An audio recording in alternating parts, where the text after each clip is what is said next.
नमस्कार। आपके अपने YouTube चैनल समय की पुकार में मैं ओम कसारा आप सभी दर्शक बंधुओं का हार्दिक स्वागत और अभिनंदन करता हूं। भीलवाड़ा जिले के सहाड़ा रायपुर विधानसभा क्षेत्र से भाजपा प्रत्याशी डॉक्टर रतनलाल जाट कोरोना संक्रमित हो गए हैं। चित्तौड़गढ़ सांसद सीपी जोशी ने बताया कि डॉक्टर रतनलाल जाट में कोरोना के सामान्य लक्षण पाए जाने पर जब उनकी कोरोना संबंधी जांच करवाई गई तो रिपोर्ट पॉजिटिव आई। इस पर उन्हें RUHS college of medical science hospital Jaipur में भर्ती करवाया जा रहा है। अब गौरतलब बात यह है कि भीलवाड़ा सांसद सुभाष बहेड़िया भी कोरोना संक्रमित हैं और उनका उपचार जारी है। जाट और बहेड़िया यह दोनों नेता पूरे जोर शोर से चुनाव प्रचार में लगे हुए थे और प्रतिदिन कई लोगों से मिलजुल रहे थे। ऐसे में जाहिर है कि चुनावी गतिविधियों में भाग लेने के दौरान ही यह दोनों नेता कोरोना संक्रमित हुए होंगे। लिहाजा वो लोग जो सोशल मीडिया पर सक्रिय रहकर लगातार ऐसी अफवाहें और व्यंग्य प्रसारित कर रहे हैं कि चुनावी रैलियों से कोरोना नहीं फैलता है, उन्हें सुभाष बहेड़िया व डॉक्टर जाट के कोरोना संक्रमित हो जाने पर अब लोगों को दिग्भ्रमित करना बंद कर देना चाहिए। साथ ही आमजन को भी अब यह समझ जाना चाहिए कि नेताओं की रैली में भीड़ का हिस्सा बनकर उन्हें ज़्यादा कुछ मिलना जाना नहीं है।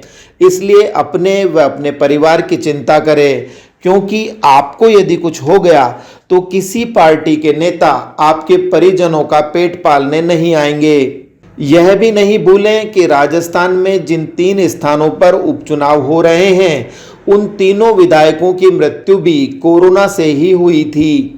इसलिए बहुत आवश्यक होने पर ही अपने घर से बाहर निकलें और ध्यान रहे कोरोना की दूसरी लहर पहली लहर से कई गुना ज़्यादा घातक और मारक है, जिससे देश के कई शहरों में हालात इतने बदतर हो गए हैं कि अस्पताल में उपचार की तो छोड़िए, शमशान और कब्रिस्तान में भी अंतिम संस्कार के लिए घंटों इंतजार करना पड़ रहा है।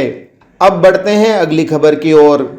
भारत रत्न और संविधान निर्माता डॉक्टर भीमराव अंबेडकर की 130वीं जयंती पर बुधवार को जिले भर में कई कार्यक्रम आयोजित किए गए, जिसके तहत रेलवे स्टेशन परिसर के सामने लगी डॉक्टर भीमराव अंबेडकर की आदमकद प्रतिमा पर जिला कलेक्टर शिव प्रसाद एम नकाते व नगर परिषद सभापति राकेश पाठक सहित कई गणमान्य नागरिकों ने पुष्प अर्पित किए। बाबा साहेब अम्बेडकर जी ने हमारे संविधान का निर्माण किया और हमारे पूरे देश को एक सामाजिक और सांस्कृतिक रूप से एक रखने के लिए और आगे बढ़ने के लिए एक विकास की नई दृष्टिकोण से उनका कार्य बहुत महत्वपूर्ण है और आज के दिन में हम उनके कार्य को नमन करते हैं, याद। इसी प्रकार महात्मा गांधी चिकित्सालय परिसर में भी आयोजित एक समारोह में PMO डॉक्टर अरुण गौड़ व लक्की ब्यावट सहित कई चिकित्सकों व चिकित्सा कर्मियों ने बाबा साहेब डॉक्टर भीमराव अंबेडकर की तस्वीर पर पुष्पांजलि अर्पित की। हम सबने ये शपथ ली है, संकल्प लिया है कि जिस तरह बाबा साहब ने अपने संविधान में कर्तव्यों के पालन के लिए बताया है, हम भी वैसे ही इस चिकित्सालय में और इस भीलवाड़ा के सभी लोगों के लिए अपने कर्तव्यों का पालन बेहद तरीके से, अच्छा तरीके से करेंगे। इधर भाजपा के वरिष्ठ नेता व पूर्व गृह मंत्री गुलाब चंद कटारिया द्वारा हिंदुआ सूर्य महाराणा प्रताप के लिए बोले गए अपशब्द अब कटारिया के जी का जंजाल बन चुके हैं, जिसके चलते राष्ट्रीय करणी सेना के पदाधिकारियों व कार्यकर्ताओं द्वारा बुधवार को सूचना केंद्र चौराहे पर गुलाब चंद का पुतला फूंका गया।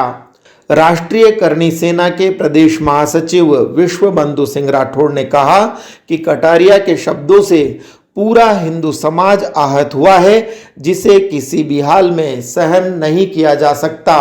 जिस महाराणा प्रताप की धरती से कटारिया जी आए थे, उनकी जिंदाबाद कर करके तो आज इस पोस्ट पे पहुंचे, उस स्थान पे पहुंचे हैं, लेकिन शायद वो 60 साल ऊपर हो गए और सटिया गए हैं। मैं पार्टी से भी निवेदन करता हूं कि ऐसे आदमी को निष्कासित किया जाए, लेकिन समाज जो है वो उनको कभी माफ़ नहीं करेगा। कल राजसमंद में एक बड़ी रैली है श्री राजपूत करणी सेना के द्वारा उनके विरोध के अंदर, और बहुत जल्दी आज उनके घर के बाहर भी सिक्योरिटी है, लेकिन सिक्योरिटी हर समय नहीं रह सकती है। लेकिन रोष इतना है, कब क्या हो जाए, कब कौन बंदा महाराणा प्रताप का दीवाना क्या कर जाए, कुछ कह नहीं सकते। दूध बढ़ाएंगे भाई, दूध बढ़ाएंगे, दूध बढ़ाएंगे, दूध बढ़ाएंगे, दूध बढ़ाएंगे। तो इस बुलेटिन में इतना ही। यदि आपको पसंद आया हो तो इसे लाइक व शेयर अवश्य करें और आपके अपने YouTube चैनल समय के पुकार को सब्सक्राइब करना न भूलें। धन्यवाद। जय हिंद, जय भारत।